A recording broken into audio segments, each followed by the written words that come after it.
Bonjour à toutes et à tous et bienvenue sur Le Pharmapreneur, votre rendez-vous incontournable pour parler d'entrepreneuriat, gestion et innovation dans l'univers de la pharmacie.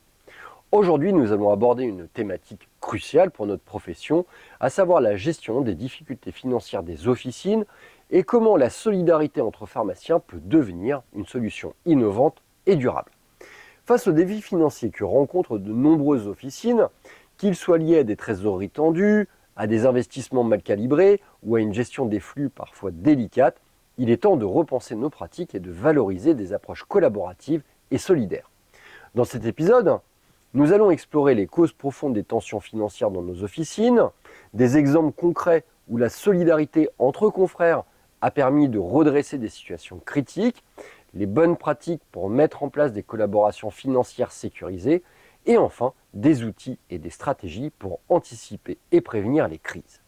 Que vous soyez jeune pharmacien, installé depuis longtemps ou simplement curieux d'en apprendre plus, cet épisode vous apportera des solutions concrètes et des clés de réflexion pour mieux gérer et pérenniser votre activité. Alors commençons par un constat. Les tensions de trésorerie ne sont pas rares dans le secteur pharmaceutique, mais alors pourquoi ? Les délais de remboursement des organismes de santé sont l'un des facteurs. Avec des délais de paiement souvent longs de la part des caisses d'assurance maladie et des mutuelles surtout, les flux de trésorerie peuvent être perturbés. Cela force parfois les pharmacies à puiser dans leurs réserves ou à recourir à des découverts bancaires qui sont coûteux. Par exemple, une officine rurale avec une forte proportion de clients CMU ou bénéficiant d'autres aides sociales peut attendre plusieurs semaines avant d'être remboursée par la sécurité sociale. Deuxième élément est une gestion des stocks rigide. Les stocks morts ou les surstocks représentent un poids financier énorme. Certains pharmaciens achètent en trop grande quantité pour bénéficier de remises fournisseurs, mais cela peut immobiliser des liquidités. Les solutions ? Mettre en place des outils de gestion de stocks performants, comme des logiciels d'analyse automatique qui ajustent les commandes en fonction des ventes réelles. Troisième élément, des investissements lourds. Les transferts d'officines, les rénovations ou les rachats peuvent être parfois mal évalués en termes de retour sur investissement. Par exemple, une pharmacie ayant investi dans une extension sans tenir compte des fluctuations de sa clientèle se retrouve avec une dette qu'elle peine à rembourser.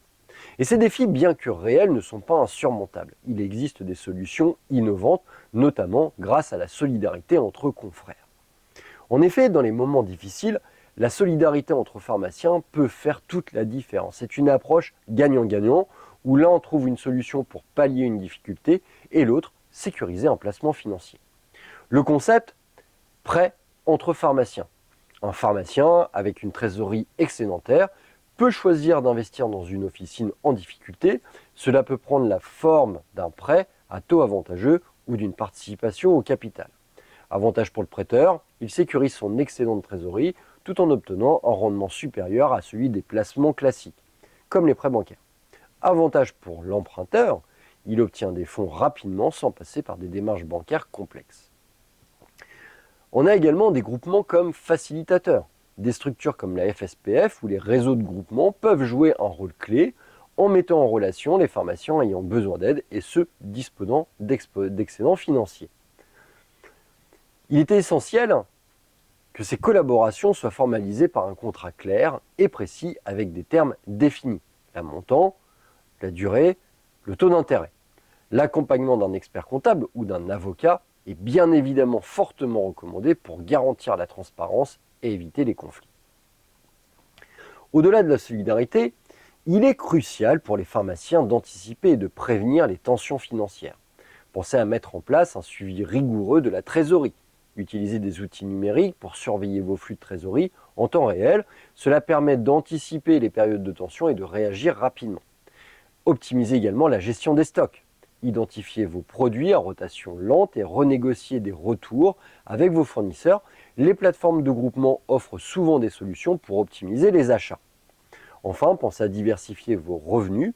Proposez des services à forte valeur ajoutée comme la téléconsultation, l'accompagnement personnalisé, des programmes de santé comme l'arrêt du tabac, la gestion du diabète. Par exemple, une officine a augmenté de 20% son chiffre d'affaires en mettant en place un espace dédié à la micronutrition et la phytothérapie. Pensez enfin à former vos équipes. Sensibilisez vos collaborateurs à la gestion est une priorité. Un préparateur formé à repérer les produits en rupture ou à forte demande peut optimiser vos ventes et réduire les pertes. La gestion d'une pharmacie est un défi quotidien, mais nous ne sommes pas seuls. La solidarité entre confrères peut devenir un véritable levier pour surmonter les crises et bâtir un réseau d'entraide efficace. Alors si cet épisode vous a inspiré, je vous invite à rejoindre un groupement ou à une association professionnelle pour élargir votre réseau, à partager ce podcast avec d'autres pharmaciens qui pourraient bénéficier de ce conseil et vous abonner au podcast Le Pharmapreneur pour ne manquer aucun de nos prochains épisodes. Je vous remercie pour votre écoute et je vous dis à très bientôt pour un nouvel épisode sur votre podcast Le Pharmapreneur, le seul podcast dédié à l'entrepreneuriat et à la gestion officinale.